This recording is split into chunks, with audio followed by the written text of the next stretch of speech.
풍설야기인. 눈보라치는 밤 돌아가는 산에. 삼장설, 사람 키의 3배가 넘는 눈이 내린다는 뜻입니다. 조선 땅에 그런 눈이 실제로 내렸는지는 알 수 없습니다. 다만 분명한 것은 그 눈 속에 한 사내가 묻혔다는 것입니다. 18세기 학자 신광하는 최북가라는 노래에서 그 사내의 마지막을 이렇게 적었습니다. 술석 잔 들어가면 두려울 것도 거칠 것도 없었다네. 그림 한 폭 팔고 열흘을 굶더니 어느 날 크게 취해 한밤중 돌아오던 길 성곽 모퉁이에서 쓰러졌다네. 어찌하여 최북이는 삼장설에 묻혔단 말인가. 오호라, 최북이 몸은 비록 얼어 죽었어도 그 이름은 영원히 사라지지 않으리라. 그 사내의 이름은 최북. 세상은 그를 칠칠이라 불렀습니다. 그런데 이상한 것이 하나 있습니다. 이 사내가 죽기 전 마지막으로 그린 그림이 한 점 전해집니다. 그림의 이름은 풍설야기인. 눈보라치는 밤에 돌아가는 사람. 눈 속에서 얼어 죽은 사내가 남긴 마지막 그림이 눈 속을 걸어가는 사내의 그림이었다는 것입니다. 우연이었을까요? 아니면 이 사내는 자신의 끝을 이미 알고 있었던 것일까요? 오늘은 그 그림과 그 사내의 이야기입니다. 이 이야기를 시작하려면 먼저 이 사내가 누구였는지를 알아야 합니다. 최북, 18세기 영조와 정조 사이의 시대를 살았던 화가입니다.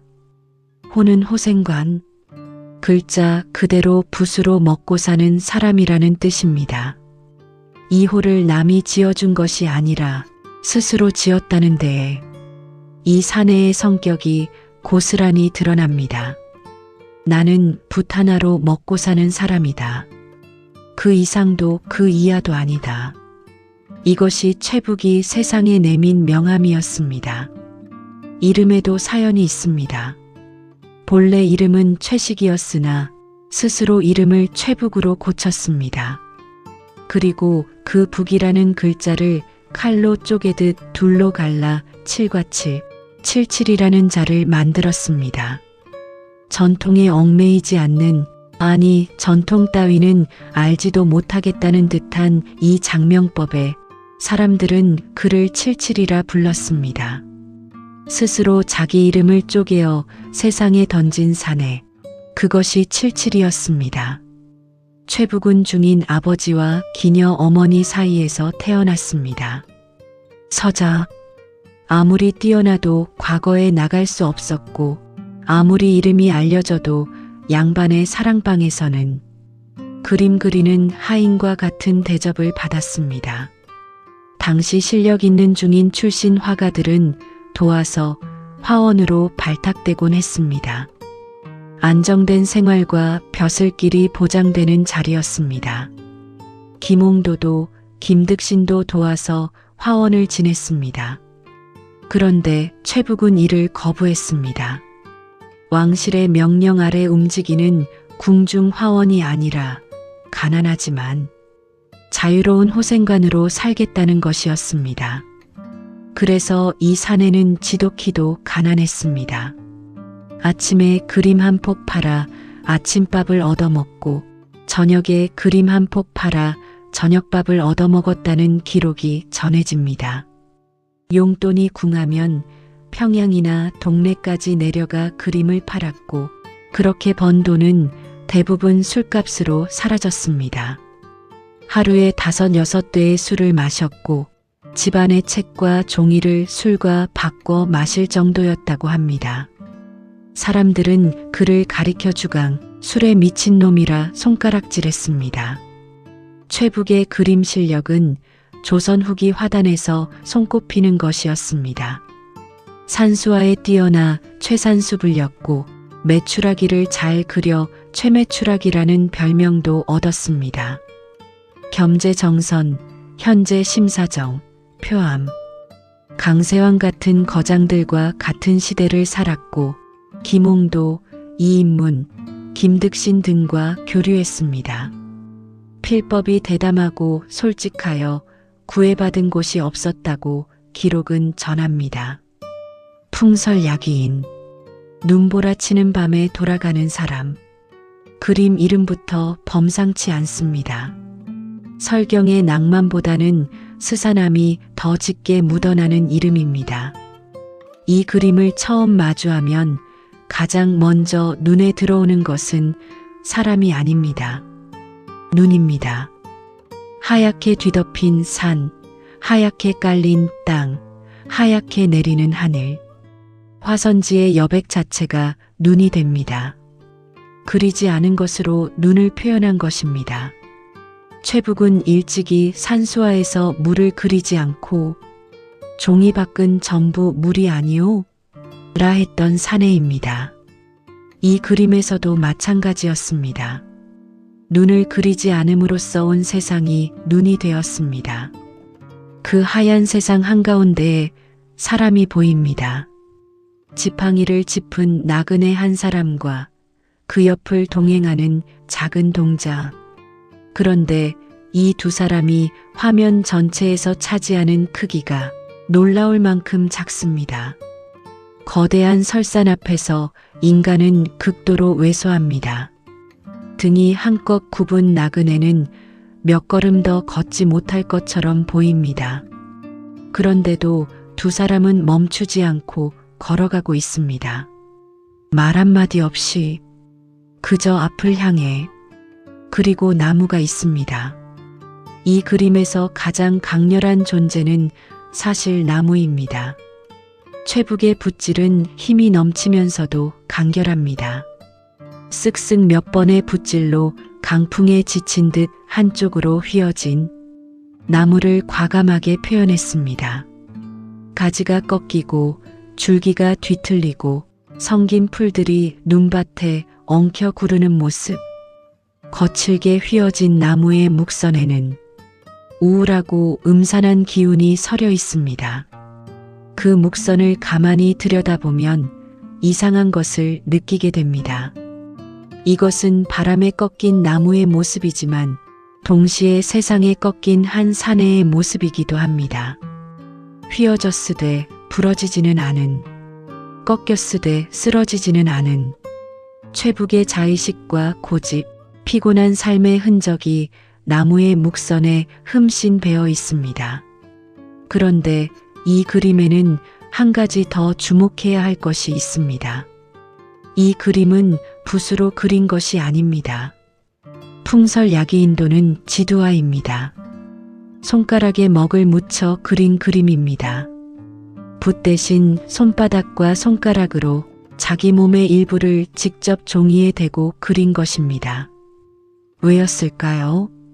조선 최고의 붓을 가진 사내가 왜 이 그림만은 붓을 내려놓았을까요?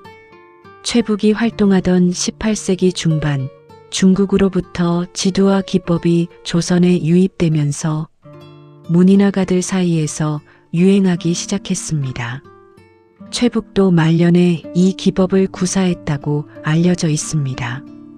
그러나 단순히 유행을 따랐다고 보기에는 이 그림에 담긴 감정이 너무 깊습니다. 붓은 도구입니다. 도구에는 거리가 있습니다. 화가와 종이 사이에 붓이라는 매개가 놓여 있는 한 화가는 한 걸음 물러서 있을 수 있습니다. 그런데 손가락으로 그리는 순간 그 거리가 사라집니다. 살같이 종이에 닿습니다. 먹이 손톱 밑으로 스며듭니다. 화가의 체온이 그림에 직접 전해집니다. 이 그림에서 나무의 날카로운 가지는 손톱 끝으로 긋듯이 그은 것이고 눈 덮인 산의 두터운 면은 손바닥과 손가락 살로 문질러낸 것입니다. 강풍에 꺾인 나무 줄기의 거친 질감은 손가락의 강약을 조절하여 만든 것입니다. 생각해보면 이것은 그림이라기보다 흔적에 가깝습니다. 한 사내가 자기 손으로, 자기 살갗으로 종이 위에 남긴 흔적.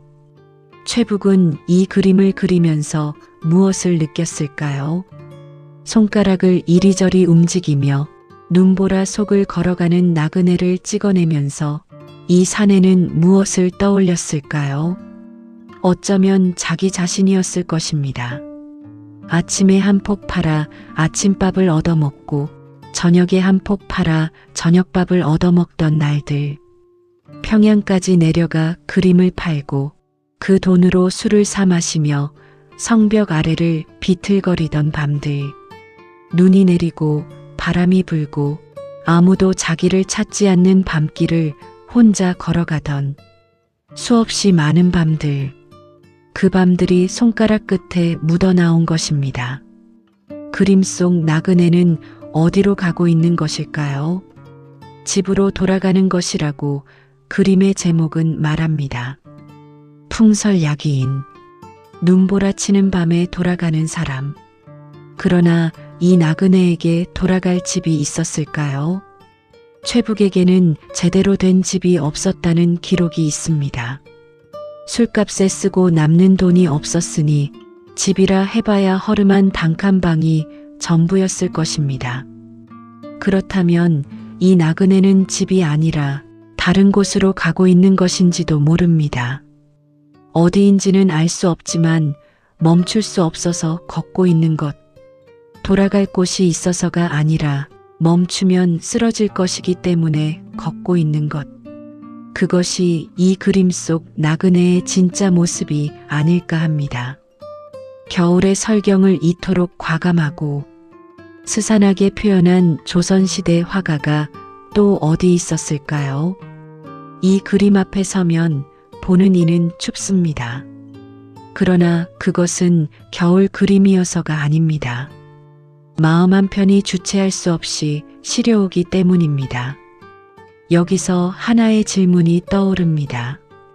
이 그림은 언제 그려진 것일까요?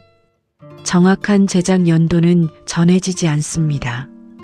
그러나 지두화를 주로 말년에 구사했다는 기록, 그리고 이 그림에 담긴 감정의 깊이를 생각하면 최북의 생애 후반부에 그려진 것으로 보는 시각이 많습니다. 만약 그렇다면 이 그림은 단순한 풍경화가 아닙니다. 최북의 죽음을 다시 한번 떠올려야 합니다. 신광하의 기록에 따르면 최북은 열흘을 굶다가 그림 한 폭을 팔아 술을 샀습니다. 크게 취한 뒤 한밤중에 돌아오던 길 성곽 모퉁이에서 쓰러졌습니다. 그날 밤 폭설이 내렸고 최북은 눈 속에 묻혀 얼어 죽었습니다. 눈보라치는 밤에 취한 채로 집으로 돌아오던 사내가 쓰러져 죽었습니다. 그리고 이 사내가 남긴 그림의 제목이 풍설야기인입니다. 눈보라치는 밤에 집으로 돌아가는 사내의 그림입니다. 우연의 일치라 하기에는 너무 정확합니다.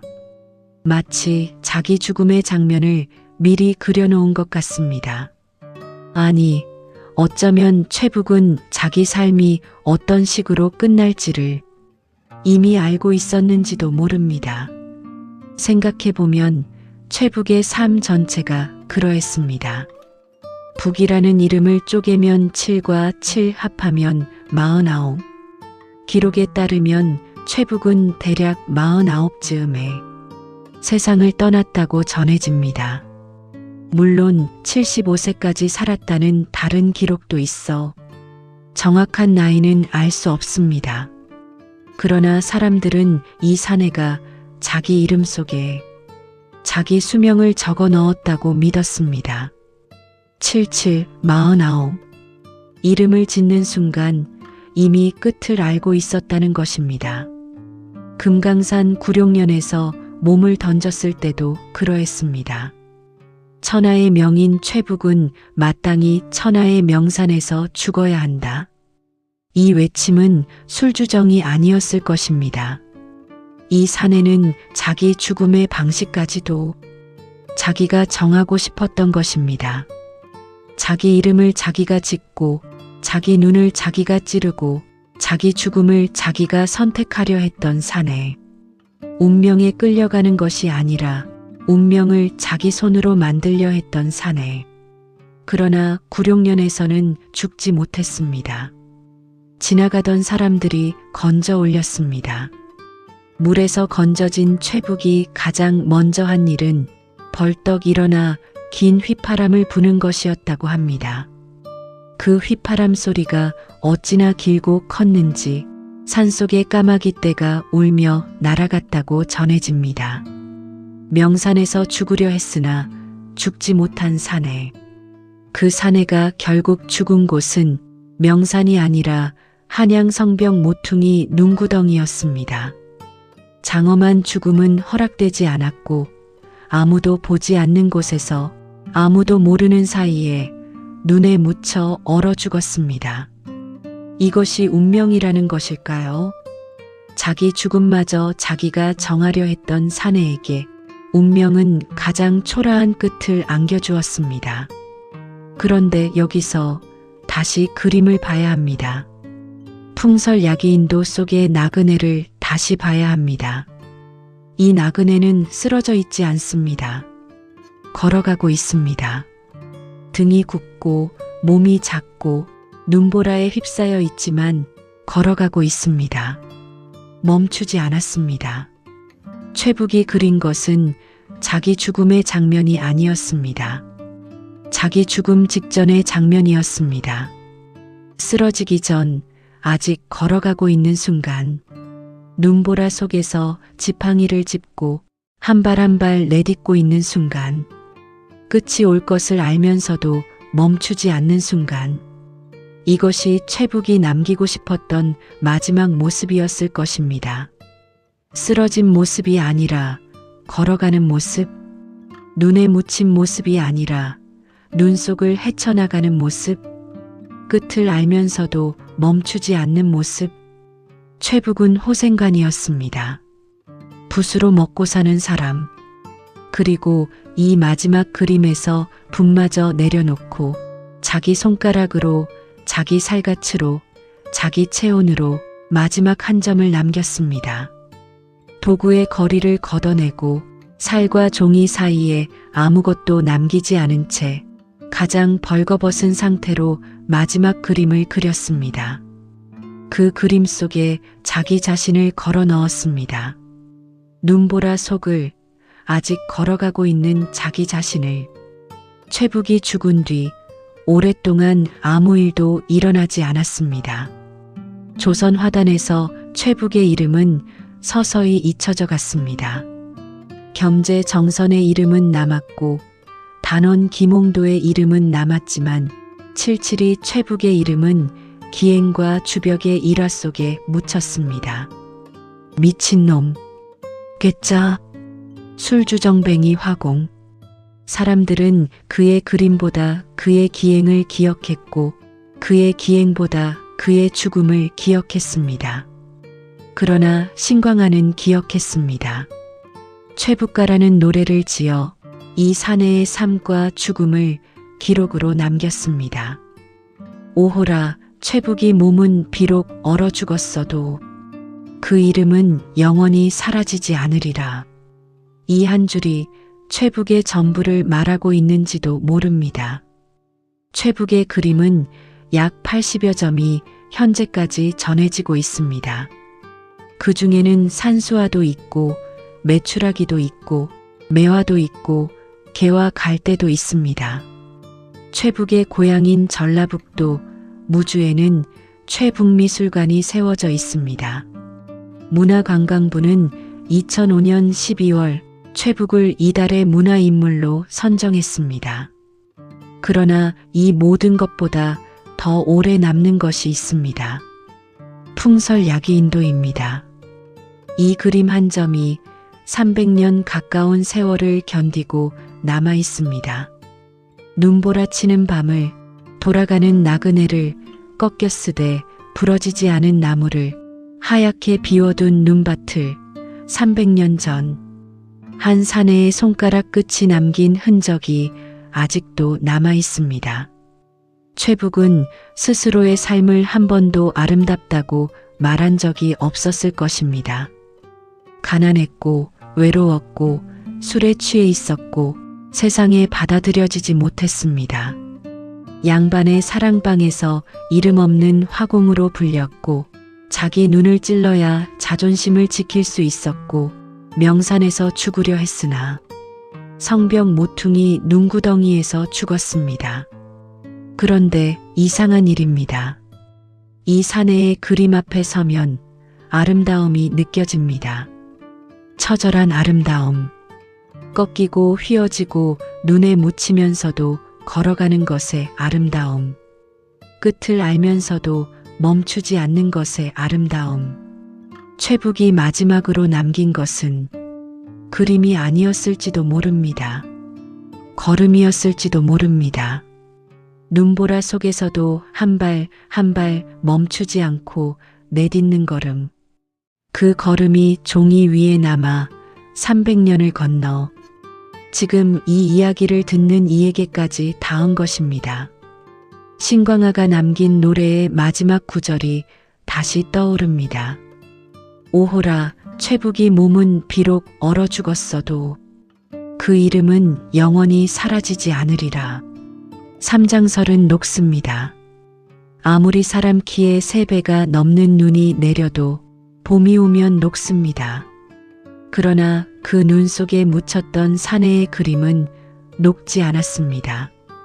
그 손가락 끝이 남긴 흔적은 눈이 녹고 봄이 오고 여름이 가고 또 겨울이 와도 사라지지 않았습니다. 지금 이 순간에도 풍설 야기인도 속의 나그네는 걸어가고 있습니다. 눈보라 속을 지팡이를 짚고 등을 굽힌 채 한 발 한 발 300년 전 그 밤에 시작된 걸음이 아직도 끝나지 않은 것처럼 어쩌면 그 나그네는 최북이 아니라 우리 자신인지도 모릅니다. 눈보라치는 세상 속에서 길을 잃고 지치고 쓰러질 것 같으면서도 그래도 걸어가는 우리 자신. 최북은 괴짜가 아니었습니다. 미친놈도 아니었습니다. 그저 소신대로 살았을 뿐입니다. 자기 인생을 오롯이 자기 것으로 살았을 뿐입니다. 그리고 마지막 순간 붓도 내려놓고 맨손으로 종이 위에 남긴 것은 이 한마디였습니다. 멈추지 마라. 눈보라가 아무리 거세어도 걸어라. 쓰러지기 직전까지 걸어라. 이것이 칠칠이 최북이 남긴 마지막 그림의 이야기입니다. 흩날리는 마음을 보라였습니다.